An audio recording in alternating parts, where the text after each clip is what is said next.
예, 안녕하세요. 네, 순천에 자주 오시네요. 아이고, 순천에서 이제 일 좀 벌여보려고 합니다. 네, 최근에 책을 내셨어요. 예. 이준석의 거부할 수 없는 미래. 책 제목이 좀 거창합니다. 그러니까 뭔가 책 제목 뭐로 할까 하다가, 사실 정치 현안에 대해서도 좀 쓰겠지만은, 그래도 미래가 어떤 일들이 다가오느냐를 좀 쓰고 싶었어요. 네. 그래서 정치 면에서도, 정책 면에서도 그런 것들을 제 나름대로 예측하는 미래 좀 써보고자 했는데, 나름 책이 잘 팔립니다. 아, 그래요? 예. 베스트셀러가 될지 한번 지켜보겠습니다. 아, 지금 벌써 교보문고 1위입니다, 지금. 아, 그런가요? 예, 정치면 아, 네. 1위입니다. 예. 네. 사실 이준석 대표 지난달에 저희 방송에서도 한번 오셔서 이제 순천에 자주 오게 될 거다 말씀하셨어요. 예. 뭐 수학을 가르치신다고요? 예, 제가 원래 정치하기 전에 교육봉사단체를 크게 했었거든요. 네. 그거를 경험을 이제 다시 되살려가지고, 제가 그때는 항상 수도권에서 했었어요. 그런데 네. 이제는 지방의 중소도시에서도 아이들에게 뭔가 교육봉사를 할 수 있는 그런 환경을 한번 꾸며보려고 합니다. 네. 뭐 장소는 잡으셨나요? 장소는 지금 순천에서 이제 오늘 이제 최종적으로 보러 왔습니다, 이제. 아, 그래요? 예, 그래서 아마 빠르면 3월 말, 늦으면 4월 초부터 저희가 아마 실제 교육을 하지 않을까 생각합니다. 네.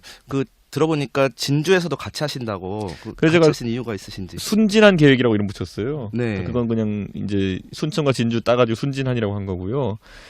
저는 이렇게 생각해요. 사실 매번 이제 섬진강 하나 건너면은 영남이고 호남이고 이런데 네. 이 둘이 왜 항상 투표 성향도 다르게 나타나고 굉장히 다를까? 경남 서부와 사실 전남 동부 같은 경우에는 아주 가깝거든요. 그렇죠. 네. 그러다 보니까 이제 역사적으로 봐도 예를 들어 임진왜란 때만 본다 하더라도 이 여수와 순천에 전라 좌수군이 가가지고 경상도의 앞바다를 지켜줬고, 네. 그리고 진주성에서 전라도로 넘어오는 왜군을 막으려고 경상도 사람들이 희생해가면서 이렇게 싸웠고, 네. 사실 서로가 서로를 지켜주고 이렇게 위하는 관계인데 투표 성향만 이렇게 다르게 나타나는 것을 제가 한번 연구해보고 네. 해결해보고 싶어요, 한번. 네. 그걸 교육을 통해서 한번 풀어보시겠다. 그러니까 이런 거죠. 광주와 대구가 각 그 영남과 호남의 대표 도시로서 네. 둘이 매번 이제 정치 성향이 다르지만은 사실 같은 문제를 고민해야 되는 상황이거든요. 그럼 사실 외국 같으면 투표 성향이 비슷하게 나타나야 되는데 비슷한 해법을 내는 정당에게 비슷한 투표를 해야 되는 것인데 저는 왜 이렇게 다르게 나타날까?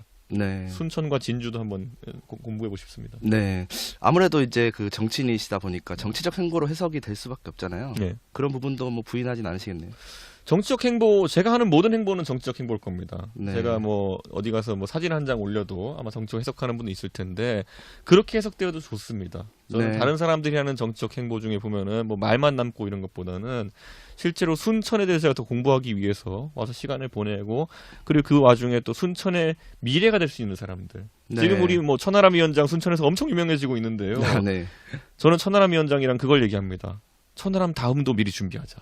아, 네. 꼭 저희가 뭐 보수 성향의 뭐 국민의힘에 이렇게 포섭하겠다는 얘기가 아니라 순천에서 정말 열심히 공부해가지고 자기 미래를 꿈꿀 수 있는 학생들이 더 많이 나오게 하기 위해서 저희가 할 수 있는 일이라면은 돕고 싶다 이런 의미입니다. 네. 전당대회 얼마 전 끝났어요. 네. 이준석 전 대표 입장에서는 네. 다음 총선 출마 네.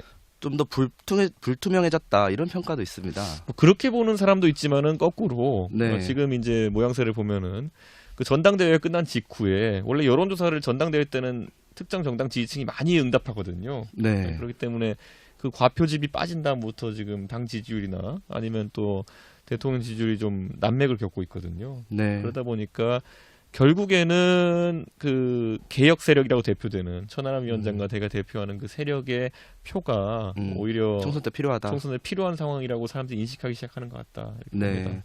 지역구 뭐 옮기실 계획도 있으신가요? 사실 저는 수도권에서 정치하겠다 마음 먹었었기 때문에 네. 제가 이제 노원구라는 제 고향이면서도 수도권에서 되게 어려운 곳, 노원에 보면 노원 가불병이 있는데 네. 병이 이 호남 출신 본적자가 45%가 넘어갑니다. 네. 그렇기 때문에 서울에서 굉장히 험지이지만은 제 입장에서는 천하람 위원장도 마찬가지지만은 네, 그렇죠. 저희는 네. 한번 시작한 일은 꼭지를 따는 것이 목표다. 네. 그런 생각을 하고 있습니다. 뭐 지도부 입성에 좀 어쨌든 결과적으로 실패를 해서 네. 뭐 플랜 B가 있지 않냐 이런 얘기도 좀 있어요. 근데 이렇게 보면 될 것 같아요.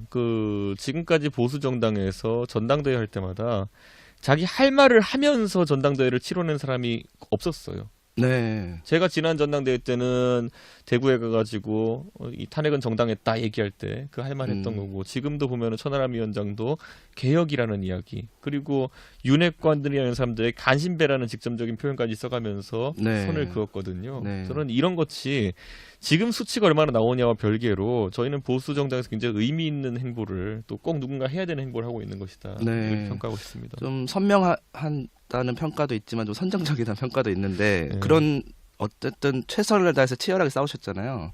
앞으로 좀 미래가 좀 불투명한 거 아니냐 이런 얘기도 좀 있습니다. 저희가 국민들의 생각보다 과도한 메시지를 내거나 국민들보다 앞서 나가가지고 그런 행보를 한다 그러면은 저희의 미래가 불투명할 것입니다. 네. 저희의 예를 들어 정치적 욕심 때문에 국민들이 예를 들어 윤핵관에 생각하는 거 이상으로 저희가 그늘을 비난한다면은 아마 그걸 사람들이 쟤는 너무 심한데 이럴 건데요. 네. 지금 대부분의 국민들의 윤핵관에 대한 감정이나 이런 것들은 오히려 천하람 위원장이 표현했던 것보다도 더 격하다. 아, 네. 지금 왜냐하면 민생이나 이런 것들 항상 이야기하지만은 온데간데 없고 결국에는 적을 만드는 언행들이 나오지 않습니까? 네. 지금 보면은 김기현 대표가 이제 지도부가 출범한 뒤에 뭐 종북 척결 특인가요? 뭐 이런 걸 가장 1호로 만들었다는 보도가 이제 나왔었는데, 네.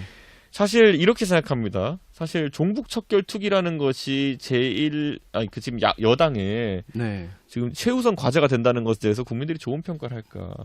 예를 들어 이런 거잖아요. 보수가 지금까지 보면은 항상 국민들을 반협박조로 했던 얘기들. 예를 들어 누가 정권 잡으면은 적화통이 될 거다. 예를 들어 누가 정권 잡으면은 교육이 무너져가지고 애들이 다 망할 거다. 경제가 네. 망할 거다. 이런 협박조의 이야기들. 네. 이제는 사람들이 꼭 그렇게 안 된다는 걸 알고 있거든요. 네. 예를 들어 과거에 김대중 대통령이 대통령 되시기 전에는 저 사람 대통령 되면 적화통일 된다는 얘기 얼마나 많이 했습니까? 그런데 네. 된 다음에 그런 일 발생하지 않았죠. 예를 들어 네. 진보가 경제 잡으면은 경제 무너진다? 아니었죠. 그러니까 그런 걸 경험한 뒤에는 더 이상 그런 극단적인 협박의 언어라는 것은 네. 소용되지 않는 것이고, 지금도 예를 들어 간첩이나 이런 거 뭐 종북 잡는 게 그러면 뭐 중요할 수는 있겠죠. 그런데 네. 이게 최우선 과제가 되지 않으면 나라가 망한다 이렇게 생각하는 사람은 지금 많지 않을 거거든요. 네. 그래서 저는 좀 시대착오적인 부분도 있다. 그래서 그런 것들은 국정원이나 무슨 경찰에 조용히 하고 있으면 되는 거지. 네. 이게 어떤 정당의 과제가 되어버린 순간 좀 이상하다 이런 느낌이 듭니다. 네. 뭐 치열하게 싸우신 걸 지켜보면서 이제 네. 드는 생각은 뭐 많은 분들이 그렇게 생각하실 것 같아요. 네. 어떤 이념 노선 투쟁 네. 이런 비슷한 당내에서 네. 그래서 이제 일각에서는 단도직입적으로 이제 창당할 마음 있는 거 아니냐, 노선이 워낙 좀 다르지 않느냐 이렇게 평가하시는 분도 있거든요. 근데 이게 제가 보면요, 이게 지난 대선과 지선을 우리가 오랜만에 이긴 노선이에요. 그러니까 이 노선으로 이긴 것이지. 지금 김기현 호가 출범하면서 한다 그러는 뭐 종북 잡자에 무슨 뭐 그리고 뭐 김재원 의원 같이 영남과 호남을 갈라치기 하고 그리고 굳이 이제 조금씩 아물어가는 상처를 다시 끄집어내는 그런 것들이 이 당이 선거를 이기는 전략을 생각하지 않아요. 그렇기 네. 때문에 지금 어딘가에 도취되어 가지고, 솔직히 지난 대선 과정에서 김재원 최고위원이 얼마나 많은 표를 가져왔는지 모르겠지만은 네. 도취되어 가지고 그러는 측면이지. 뭔가 네. 저는 저게 올바른 전략이라고 생각하는 사람 아무도 없을 겁니다. 네. 개혁 보수라는 표현은 어떻게 생각하십니까? 보수라는 것이 사실 개혁이나 아니면은 변화에 저항한다는 의미로 받아들일 수 있지만은 네. 의외로 대한민국의 굵직굵직한 개혁이나 아니면은 새로운 복지 정책 같은 것 중에 보수가 만들어 놓은 것들이 있습니다. 네. 예를 들어서 뭐 의료보험 정책 같은 것도 그렇고요. 네. 그렇기 때문에 저는 보수라는 말이 어쩌면 수구같이 되지 않았으면 좋겠다는 생각 때문에 저희는 개혁 보수라는 말을 쓰고 있는 겁니다. 네. 네. 보수는 오히려 성찰적이어야 되고 그 성찰적인 와중에 어떻게 조금씩 안정적으로 변해갈까 고민하는 게 보수다 이렇게 생각합니다. 네. 이 질문을 안 드릴 수 없을 것 같아요. 윤석열 대통령, 예. 기시다 일본 총리 예. 어제 정상회담을 어떻게 보셨는지 궁금합니다. 저는 사실 제가 계속 이제 방송에 나가서 그 욕쟁이 맛집에 비교했거든요. 음식점 중에 보면은 예전에 막 가면은 식당 아주머니가 욕을 찰지게 하고 대신 네. 음식은 맛있어서 가고 이런 집이 있었거든요. 네네. 욕쟁이지만 맛집이기 때문에 가는 거예요. 그리고 그런 정치도 있고. 근데 이게 네 가지가 있잖아요. 욕쟁이면서 맛집, 욕쟁이면서 맛없어, 맛없으면서 친절해, 네. 맛있으면 친절해. 여기서 보면요, 욕쟁이 맛집도 갈 의미가 있어요. 맛있으니까. 네. 욕쟁인데 맛없어는 전혀 갈 이유가 없죠. 그렇겠죠. 내가 욕도 먹고 맛도 없어. 그런데 왜 갑니까 그런데? 네. 그런데 이제 예를 들어 친절하고 맛이 없어도 친절하니까 갈 수 있는 거고, 친절하고 맛있으면 가야죠. 뭐 그런 건데. 지금 이제 굉장히 이건 험난하게 욕 들어먹는 그런 어떤 상황인 거죠. 지금 윤석열 정부 입장에서는. 네. 국민들 입장에서 욕 나오죠. 지금 상황에서는. 근데 여기서 이제 결과물이 그러면은 이 단기적으로 일본과의 관계에서 우리가 무엇을 또 얻어내느냐. 네. 그리고 또 장기적으로 미국과의 관계에서 무엇을 또 얻어내느냐. 이런 거에 따라 가지고 욕쟁이 맛집이 될 수도 있고 네. 나중에 알고 봤더니 욕에다가 음식도 맛없어 이래버리면은 굉장히 큰 부정 효과가 오는 거겠죠. 네. 지금 저는 윤석열 정부가 사실 제 입장에서는 저도 요즘 외교의 디테일을 제가 전해 듣진 못했지만은 설마 아무것도 얻는 것 없이 이렇게 좀 내주는 모양새가 나오진 않았을 거다. 아, 네. 저희가 제가 봤을 때는 단기적으로는 한 4월, 5월 정도까지 아, 그때까지 뭐가 나올 수 있다. 한 보시면. G7이라고 하는 곳에 이제 그 기시다 총리가 우리를 초대하겠다라고 했던 그것과 그리고 예고되어 있는 한미 정상회담 거기서 어느 정도 큰 성과가 나오는 것이 중요하다. 그렇지 네. 않는다면 국민들 입장에서는 진짜 욕 먹고 밥도 맛없네 이런 얘기가 나오면은 진짜 이건 네. 외교 실패가 되는 겁니다. 그래서 아직까지는 좀 평가를 좀 지켜봐야 된다 보는 게 네. 지금 그래도 아무래도 대한민국에 직업 외교관들도 있는데 설마 후속적으로 뭔가 나오는 거 없이 이렇게 일을 벌였을까? 아, 네, 저는 그런 일단은 생각- 일을 버린 거라고 보시는 입장이시네요. 아니 대통령이 그랬잖아요. 욕은 내가 다 먹고 가겠다 이런 거. 네. 그렇다면 뭔가 이런 거죠. 욕만 먹는 의도로 일을 벌이는 사람 없잖아요. 그렇겠죠. 예, 예. 그러니까 그렇게 자신 있게 대통령이 얘기했으면은 예. 뭔가 성과가 있어야 된다. 네. 그걸 지켜보시죠 한번. 네, 그렇겠습니다. 그 김재원 지금 최고위원이죠. 예, 예. 네, 발언이 좀 논란이 됐습니다. 예. 헌법에 5.18 정신을 수록하는 건 선거용이었다. 어떻게 보셨어요?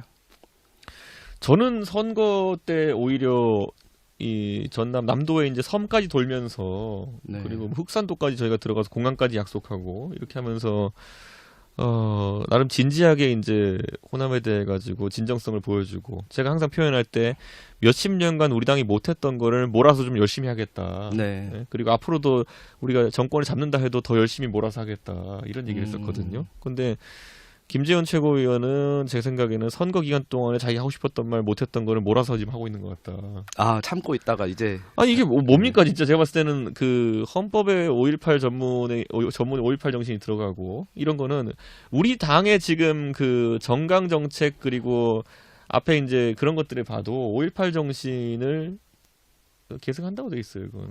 네. 그러니까 그런 것들이 왜 김재원 최고위원만 다르게 인식하고 있는 것인지. 예, 저희가 혹시 만약에 지금 당 대표였을 때 이런 발언이 나왔다면 뭐 징계도 하실 수 있었을까요? 제가 당대표였을 때는 두려워서 그런 말도 못했을 겁니다. 예, 이제 슬슬 이제 이게 그런 게 있어요. 이제 보면은 네. 살살 이제 하고 싶은 게 아까 말했더니 못하던 말 이제 하고 싶어서 하는 것 같은데. 네. 예.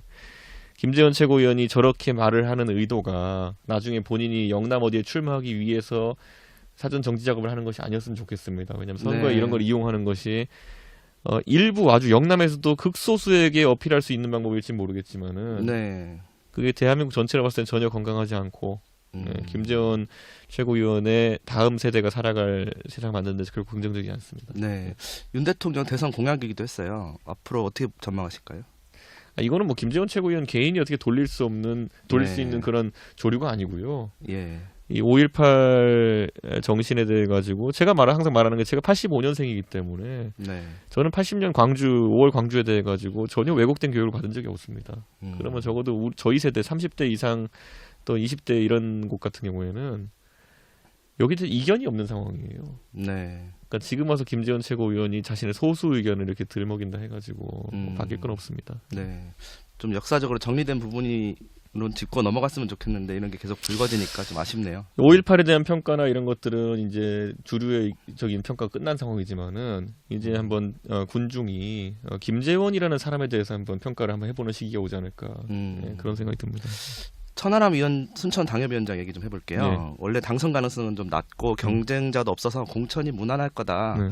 이런 분들이 많았어요. 네. 근데 전당대회 이후로는 인지도도 오르고 당선 가능성은 좀 높아진 것 같은데 네. 거꾸로 이제 공천 걱정하는 분들이 많거든요. 이런 얘기를 해요. 제가 봤을 때는 그 순천에서도 네. 천하람을 걱정해 주시는 분이 많아지는 건 정말 좋은 겁니다. 저희가 정치하면서 가장 신기한 게 뭐냐면요. 예전에 박근혜 대통령이 굉장히 대구에서 인기 좋고 이랬을 때 저희가 항상 보면 신기했던 게 뭐냐면은 그 박근혜 대통령이 뭐 비극적인 가족의 서사가 있고 이래가지고 왜 그런지는 알겠지만은 대구에 가서 예를 들어 어렵게 사시는 노인분들이 항상 본인 걱정보다는 박근혜 대통령 걱정을 많이 하셨거든요. 네. 그게 이제 과거 유승민 의원이 역설적으로 한번 표현했던 게 뭐냐면은 본인 지역구인 대구 동구에 가면은 동구에 폐지 줍는 어르신이 계신데 항상 자신을 볼 때마다 박근혜 걱정을 하신다. 근데 이게 네. 정치인 입장에서는 굉장히 의아하면서 사실 천하람 먹고 사는 걱정 없거든요. 아, 그렇습니까? 네, 천하람 걱정 사실 여기 있는 분들이 해주실 필요는 별로 없는데 네. 다만 천하람이 꿈꾸는 그런 정치적인 가치나 이런 것들이 꺾일까봐 걱정해 주신 거는 네. 굉장히 고마운 겁니다. 천하람 입장에서. 자산이 될 수 있다. 그리고 천하람이 잘 되는 것이 대한민국에 정말 도움이 되는 것인데 천하람을 만약에 억하심정 가진 사람들이 공천을 안 주면 어떡하나 이런 네. 고민을 해주신다는 거는 정치인 천하람이 이번 단계를 통해 가지고 정말 한 단계 성장했을 뿐만 아니라 많은 사람의 기대를 모으는 정치인 됐다는 걸 의미하는 것이기 때문에 저는 순천에 천하람 공천 위기설을 더 많이 퍼뜨려 가지고 많은 사람들이 좀 관심을 갖도록. 걱정을 해주셨으면 하는 거고 왜냐하면 그게 천하람 개인에 대한 걱정이 아니라 아까 말씀드렸던 것처럼 천하람 먹고 사는 거에 대한 걱정이 아니잖아요. 네. 천하람이 대변하는 그런 어떤 보수 정당 내의 새로운 가치가 꺾이지 않는 그런 걸 바라시는 분들이 는다는 거니까요. 네. 천하람 걱정 꼭 많이 부탁드립니다. 그 전남에서 이제 잘하면 예. 내년 뭐 총선 두석도 가능할 거 아니냐 이런 전망하시는 분들도 있어요. 그 호남과의 관계 국민의힘 어떻게 좀 설정해야 된다고 보십니까? 저 약간 이런 생각도 해봤어요. 언젠가는 그 천하람과 이정현이 순천에서 공천 경쟁하는 국민의힘은 어떤 세상일까? 그런 세상도 올까? 저는 그것도 가능하다 봤거든요. 네. 네. 그리고 뭐 사실 둘 다 너무 뛰어나다고 했을 때 뭐 그냥 치열한 경선이 만약 벌어진다. 네. 그럼 그것만으로도 흥행이거든요. 네. 그런데 저는 거기에 패자가 어디 있겠습니까? 그거는 예, 예. 둘 다 같이 노력해가지고 일궈낸 그런 어떤 상황인 것인데 저는 이제 그런 것처럼 앞으로 호남 지역에서 물론 이번에 전주에서도 전주을 재보궐이 치러지지만은 또 아무래도 전라북도가 가진 상징성과 전라남도가 가진 상징성은 차이가 크기 때문에 네. 저희는 전라남도에서 하여튼 천하람, 이정현 같은 저희의 그 아주 중요한 뭐 자산이라 할 수도 없는 이제 지도자들이죠. 네. 지도자들이 큰 일을 내줬으면 좋겠다. 그런 생각하고 있습니다. 네. 그 국민의힘이 가진 과제가 있다면 뭐가 있을까요? 제가 이제 특히 남도 지역은 돌면서 대선 때 공약해놓은 게 진짜 많아요. 네. 제가 지방선거 때도 많이 돌면서 이야기했고 그것들을 실현시키기 위해 가지고 이제 노력해야 되는 단계에서 사실 윤핵관이랑 굉장히 정치적인 쟁투를 벌이면서 제가 약속을 거의 못 지키고 이런 상황인데 그래도 흑산도에 공항을 짓겠다는 이야기 그건 굉장히 빠르게 추진이 되고 있습니다. 그리고 노화도라든지 여러 이제 남도 섬 지역에 가가지고 봤을 때 섬 주민들도 기본적으로 향유해야 되는 상수도라든지 아니면 뭐 전력 시설이라든지 이런 것들에 대한 벌충이라든지 네. 아니면 나로도 인근에 보면 저희가 도로 짓는 거라든지 이런 거 고흥에 도로 짓는 이런 것들 같은 경우에는 나름 그래도 정부에서 관심을 가지고 추진하고 있기 때문에 약속을 완전히 또 저버린 건 아니다 이런 생각하고 있습니다. 네. 그렇기 때문에 저는 이번에 제가 이제 남도 지역에 와가지고 몇 달 있는 동안에 더더욱 많은 과제를 이제 발굴하려고 합니다. 네. 이게 보면 제가 그냥 갔을 때 뭐 노화돈 이런 데 갔을 때 한 번 왔을 때 저한테 해주는 얘기랑 제가 여러 번 찾아갔을 때 그리고 여러 번 저를 만나가지고 저에게 믿음을 주기 시작할 때 저한테 하는 얘기가 다를 것이거든요. 네. 예. 그런 거 하나까지 속속들이 공부하는 게 제 과제일 겁니다. 네. 제가 애들을 여기서 수학은 가르치지만은 저도 공부하러 온 겁니다. 네. 남도에 구석구석 다니겠습니다. 지역에 자주 앞으로 오실 것 같은데 여기 살 건데요. 아, 뭐 주소지도 옮기시나요? 주소지까지 몰라도 집 얻어놓고 새들어 살 겁니다. 아, 네. 예. 자주 좀 오셔서 좀 말씀 좀 해주시면 좋겠습니다. 예, 그렇게 하겠습니다. 네. 오늘 말씀 여기까지 듣겠습니다. 예, 고맙습니다. 감사합니다.